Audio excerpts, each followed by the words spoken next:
System of linear equations के हवाले से लेक्चर नंबर 4, जिसमें हम तरतीब में चलते आ रहे हैं। एचिलॉन फॉर्म क्या होती है, रिड्यूस फॉर्म क्या होती है, उसके बाद रो ऑपरेशंस क्या होते हैं। फिर जो इससे पिछले वाला लेक्चर नंबर 3 है, उसमें हमने एचिलॉन फॉर्म और रिड्यूस एचिलॉन फॉर्म बनाने का तरीका बताया, यानी कि रो ऑपरेशंस का यूज़ करते हुए हम एक एचिलॉन फॉर्म या रिड्यूस फॉर्म कैसे बना सकते हैं, और एक एग्जांपल के साथ उसको सॉल्व करके दिखाया गया। उसके बाद अब इस एचिलॉन फॉर्म का यूज़ आगे बताया जा रहा है। इट इज़ फर्स्ट यूज़, जिसमें रैंक ऑफ ए मैट्रिक्स अगर कहीं बताना पड़े, रैंक का जो इशू है वो अगले लेक्चरों में पता चल जाएगा कि इसकी क्या ज़रूरत होती है। फिलहाल रैंक ऑफ ए मैट्रिक्स अगर कहीं बताना पड़े हमें, उसकी डेफिनेशन है number of non zero rows in echelon form या रिड्यूस फॉर्म, एक ही बात है। उसमें जो नॉन जीरो रोज की तादाद होती है, that is called rank of the matrix. It means हमें जब रैंक से रिलेटेड क्वेश्चन पूछा जाए तो हम एचिलॉन फॉर्म बनाएंगे और उसके बाद नॉन जीरो रोज की तादाद काउंट कर लेंगे। One thing more, rank calculate करने के 3 मेथड्स हैं जो यहाँ पर एक एक करके डिस्कस हो रहे हैं और उनका डिफरेंस आपको वाज़ेह हो जाएगा। फिलहाल फर्स्ट मेथड जो ये चल रहा है वाया एचिलॉन फॉर्म, और प्लस एचिलॉन फॉर्म बनाने का जो इससे पहले लेक्चर में तरीका बताया गया, वो भी आपको थोड़ी डिटेल मज़ीद समझ आ रही है, यानी कि फॉर मोर प्रैक्टिस आप इस क्वेश्चन को इजीली हल कर सकते हैं। और वो सारे स्टेप लिख दिए हैं जो बच्चे की ज़रूरत है, यानी कि फर्स्ट एलिमेंट 1 होना चाहिए। ये 0 कैसे 1 बनेगा, हम 2 रोज को इंटरचेंज कर रहे हैं, बेशक इसको उधर ले जाएं, बेशक इसको उधर ले जाएं। रो 1 और 3 इंटरचेंज की, इंटरचेंज करके ये रिजल्ट लिखा। ये रो इक्विवेलेंट का सिंबल, इक्विवेलेंट ऊपर लिखें या नीचे लिखें, यानी कि रो वाइज वर्किंग करते हुए इस मैट्रिक्स के बाद ये लिखी, ये रो इक्विवेलेंट मींस। उसके बाद यहाँ क्या किया, जब ये रो यहाँ पहुंच गई, ये यहाँ पहुंच गई, तो उसके बाद इसको 1 बनाना था। इस एलिमेंट को 1 कैसे बनाया जाएगा, इसको 1/2 से थ्रू आउट मल्टीप्लाई कर दें, तो 1/2 रो 1 रिजल्ट लिखा गया रो 1 में, ये आपके पास आउटपुट बन चुकी। उसके बाद रो इक्विवेलेंट यहाँ पर क्या हुआ है, अब इस 1 के नीचे सारे एलिमेंट 0 किए जाएंगे, 1 के नीचे तमाम एलिमेंट 0 किए जाएंगे। ये एचिलॉन फॉर्म की जरूरत है। 1 के नीचे ये तो इस तीसरा तो पहले ही 0 है, इस 2 की जगह 0 कैसे होगा, इसको 2 से मल्टीप्लाई करें, इसमें से माइनस करें, यानी कि हमने ये काम किया रो 2 -2 रो 1, आंसर लिखा गया इसका रो 1 में, रो 2 में। और ऐसा करते हुए ये बिल्कुल वो स्टेप आपको लिख के दिखा दिया गया है। हालांकि ये स्टेप एक्स्ट्रा चलता है, जब बच्चे को अच्छी अंडरस्टैंडिंग हो जाती है तो यहाँ से डायरेक्ट ये स्टेप लिखना है, ये जरूरत का नहीं है, लेकिन लिख इसलिए दिया है कि इजी अंडरस्टैंडिंग हो सके, एक एक स्टेप वाज़ेह होता जाए। ये 0 हो चुके, उसके बाद यहाँ पर 1 करना है, यानी कि सेकंड एलिमेंट इसकी जगह 1 करना है। तो अब कैसे 1 होगा, अगर इसको माइनस के 1/2 से मल्टीप्लाई कर दिया जाए। हाँ जी, -1/2 रो 2, ऐसा करते हुए ये रिजल्ट आ चुका। और उसके बाद इस 1 के नीचे 0, यानी कि अब ये रह गए, ये वाला 1 हमने लीडिंग 1 बनाया, उसके नीचे 0 कैसे होगा, जस्ट इस रो को उसमें से माइनस कर दें, तो ऐसे ही लिखा है रो 3 - रो 2, आंसर रो 3 में। ये फिर से स्टेप लिख दिया है जो जरूरत नहीं थी, एक्स्ट्रा स्टेप है। बच्चा अब इस पोजीशन में है कि डायरेक्ट लिख सकता है, ना समझ आए तो स्टेप लिखने में कोई हर्ज नहीं।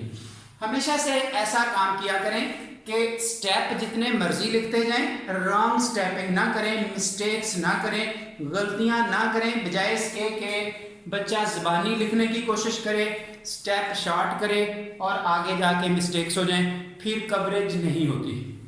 हाँ जी, इनके वो मुश्किल पड़ती है। उसके बाद ये सॉल्व करते हुए हम इस जगह पहुंचे, ये आपके पास बन चुकी है echelon form of the matrix. Rank echelon form से भी मिल जाएगा, रिड्यूस फॉर्म से भी मिल जाएगा। जब रैंक दोनों से मिल जाएगा तो फिर हमें आगे वाला स्टेप रिड्यूस फॉर्म वाला बनाने की जरूरत नहीं है। हम यहीं पे बात कर सकते हैं नंबर ऑफ नॉन जीरो रोज। ये देखिए, ये नॉन जीरो रो, ये नॉन जीरो रो, जो ये वाली है ये तो जीरो रो है, इसमें तो सब जीरोज हैं। नॉन जीरो रोज की तादाद 1 और 2, वो 2 है, तो यही इसका रैंक है। ये आपका इनके आसान मेथड है जिस तरह से समझ आया, लेकिन एचिलॉन फॉर्म बनानी आनी चाहिए। उसके बाद ये आपके पास अभी शो हो रहा है मेथड नंबर 2। अभी मैंने स्टार्ट में ये बात कही थी कि देयर आर 3 मेथड्स। अभी तीनों मेथड डिस्कस हो रहे हैं। एक आपका यहां तक खत्म हुआ, दूसरा मेथड रैंक कैलकुलेट करने का, ये देखिए यहीं से आगे। अब यहां से ही हम वर्किंग करना शुरू कर रहे हैं। 1 प्लस ये 1 फार्मूला में प्लस रैंक ऑफ, हमें किसका रैंक चाहिए 1 प्लस, जितनी दफा भी ये स्टेप अप्लाई करना है 1 प्लस कर लेना है। अब रैंक ऑफ, किसका रैंक, ये आगे एक और मैट्रिक्स बनाई गई है इस वाली मैट्रिक्स से।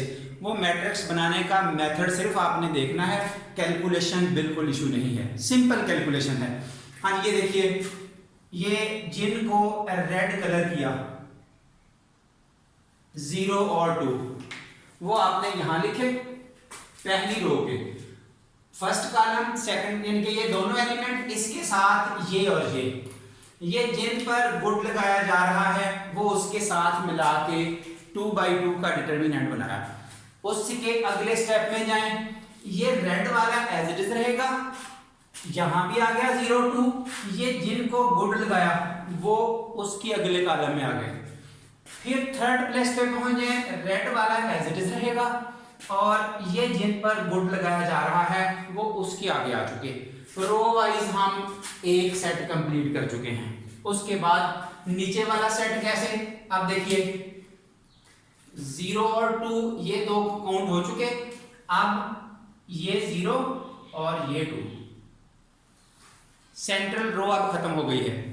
ये 0 ये 2 यहां लिखा, तो अब इधर भी आपने वो फर्स्ट और थर्ड वाले ही लेने हैं। ये देखिए इसके मुताबिक 1 और 3 यहां आ गए। उसके बाद उसी तरतीब से, यानी कि जिस तरतीब से ये 0 और 2 हैं उसी लाइन में वो एक एक करके उठाए जा रहे हैं। और थर्ड पे ये 0 2 जिनको रेड एरोस के साथ कवर किया है, और इधर से ये वाले दोनों, ठीक है। ये इनके सिर्फ अंडरस्टैंडिंग इतनी है। अब अगर कोई और रो भी नीचे होती तो हम इधर से तीसरी शुरू कर लेते, अगर कोई और कॉलम भी आगे होता तो हम इधर से और कॉलम आगे बढ़ा लेते। यही फर्क है, बस ये चीज नोट करनी है। उसके बाद 1 प्लस रैंक ऑफ दिस। अब ये 2/2 के डिटर्मिनेंट किसी भी बच्चे का मसला नहीं है, ये मैट्रिक लेवल से बच्चा सीख चुका है।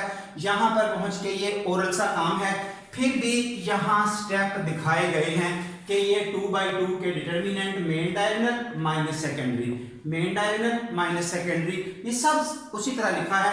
फाइनली यहां तक पहुंच गए। ये जो स्टेरिक इक्वेशन है, यहां हमारा एक स्टेप कंप्लीट हो गया। दरमियान में जितने स्टेप्स कैलकुलेशन वाले बच्चे ने शॉर्ट करने हैं तो वो कर सकता है। हर किसी की अपनी अपनी ट्राई होती है, अपना अपना माइंड सेट होता है, जितना कोई वर्किंग कर सके। उसके बाद ये देखिए 1 प्लस रैंक ऑफ, ये इसको ही सिंप्लीफाई करके लिखा है। ये तो कोई काम नहीं था ना, यही लाइन लिखी जा सकती थी।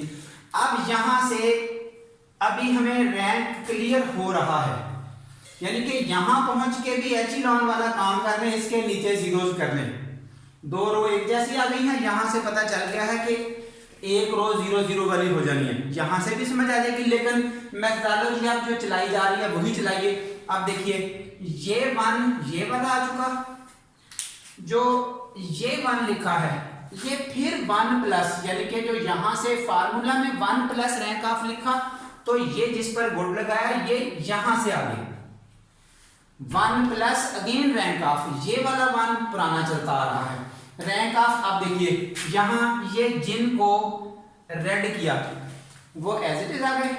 अब इसके साथ क्या आना है, पहले ये, उसके बाद ये रेड आगे उसी तरह रहेंगे, और ये 4 और 4 इस जगह आ गए, ये 6 और 6 इस जगह आ गए। इसी तरह अगर आगे भी बढ़ना होता तो चलते जाते, नीचे भी कोई रो होती तो चलते जाते। अब इनकी सिंपलीफिकेशन हुई तो 0 0, ये देखिए 1 + 1 प्लस रैंक ऑफ दिस। तो अब यहां से एक मैट्रिक्स है जिसका रैंक क्लियर है, यानी कि नंबर ऑफ नॉन जीरो रोज। ये जहां पहुंच के आपको सेटलमेंट समझ आ जाए वहीं अपना मेथड स्टॉप कर दें। यहां नॉन जीरो रोज की तादाद कोई भी नहीं है, एक ही रो बची है, वो है 0 रो, इसलिए उसका रैंक कितना हो गया 0। 1 + 1 2, तो इधर से भी हमने via echelon form rank calculate किया, दैट इज 2। ये आपका सेकंड मेथड है जो रैंक कैलकुलेट करके दे रहा है। No third one, method number 3, जो कि शायद लोगों को ज्यादा आसान लगे, बहुत ज्यादा आसान लगेगा, लेकिन जो चीजें जितनी ज्यादा आसान होती हैं ट्रैपेजेस भी उतने ही वहां ज्यादा होते हैं, ट्रैपिंग पोजीशन भी वहां पे डिस्टर्बेबल होगी, वो आपको अभी बता दी जाएगी कि यहाँ ट्रैप क्या है, यहाँ बच्चे ने फंसना किस जगह पे है। ये एक मैट्रिक्स है, ये वाला नहीं लिखा, यही ट्रैप था समझाने के लिए अदर एग्जांपल लिखी है। ये कोई और मैट्रिक्स लिखी, इसका हमें रैंक पूछा गया, ए डिटर्मिनेंट हल किया तो सॉल्व होने के बाद आंसर आ गया 4, ये 0 नहीं आया। अगर किसी मैट्रिक्स का डिटर्मिनेंट सॉल्व करें उसका आंसर 0 ना आए, नॉन जीरो आए, फिर जितनी यहां रोज होती हैं उतना ही उसका रैंक होता है। सो नॉन जीरो है, रैंक 3 कैसे, क्योंकि 3 रोज हैं। अब देखिए जो मैंने शुरू में बात की कि सबको ये पसंद लगेगा, ये अच्छा लगेगा कि ये तो कोई काम ही नहीं है, ये तो कमाल है, हम डिटर्मिनेंट ही हल करें, क्यों इस टेंशन में पड़े, क्यों एचेलॉन फॉर्म बनाए, क्यों ये मेथोडोलॉजी लेंथ वाली सामने लाएं। लेकिन अगर ट्रैप की बात करें तो ट्रैप यहाँ क्या है, ये मैंने नोट लिखा है, नॉट वैलिड ऑलवेज, ये हर जगह काम नहीं करेगा। क्यों नहीं काम करेगा, ये तो डेफिनेशन लिखी ना कि डिटर्मिनेंट अगर नॉन जीरो हो तो जितनी रोज होंगी उतना ही उसका रैंक होगा। ये बाहर ये बात खत्म हुई, आप यानी कि वो बात होने लगी है कि क्यों वैलिड नहीं है। जिस वक्त हमें डिटर्मिनेंट सॉल्व करने को कहा जाता है वो तो स्केयर मैट्रिक्स का होता है, स्केयर का डिटर्मिनेंट हल होता है, नॉन स्केयर का तो डिटर्मिनेंट नहीं हल होता। मसलन अगर कोई आपको यहां कहे कि इसका डिटर्मिनेंट सॉल्व कर दें, ये 3/4 की मैट्रिक्स है, डिटर्मिनेंट कैसे सॉल्व होगा, यानी कि यहां हमारा ये मेथड फेल है। हम उस आसानी को क्या करें जहां एक चीज आके इग्नोर हो जानी है, वो हमारे काम की ही नहीं है, वो वर्केबल ही नहीं है। जैसा कि ये आपके सामने है, वो वर्किंग नहीं होगी, वर्किंग स्केयर पर होगी। हाँ, अगर स्केयर मैट्रिक्स हो, रोज कॉलम्स बराबर हो, फिर बिल्कुल ये ठीक है, आप डिटर्मिनेंट कैलकुलेट करें, जितना अगर वो नॉन जीरो आता है तो उतनी ही रोज के मुताबिक उसका rank. One more trap or length, वो कौन सा, फर्ज करें ये डिटर्मिनेंट तो आ गया नॉन जीरो, अगर ये 0 आ जाए फिर जरूर बच्चा पूछेगा कि अगर 0 आ जाता तो फिर क्या होता। फिर आपका ये फर्क पड़ता कि कम से कम जितना रैंक उसकी रोज और कॉलम्स, मसलन 3 है ना, अगर ये 0 आ जाता तो रैंक 3 ना होता, 3 से कम होता, कितना होता, 2 भी हो सकता था, 1 भी हो सकता था, यानी कि वो हमें डिसीजन पर नहीं लेके जाएगा। हिट एंड ट्रायल डिसीजन जरूर करेगा कि उससे लेस होगा, कितना लेस होगा ये फिर डाउट है। तो जाहिर है इन दोनों मेथड्स की अवेलेबिलिटी वहां चाहिए, इन दोनों मेथड्स की इंपॉर्टेंस आपके सामने है। तो ये चीजें देखते हुए तीनों मेथड्स का कंपैरिजन है और यही आप समझ सकते हैं how to find the rank of a matrix. तो अब जिन बच्चों को, दोस्तों को वीडियो पसंद आए तो वो चैनल को सब्सक्राइब करें और इसको आगे लाइक करें और शेयर करें। Thank you very much.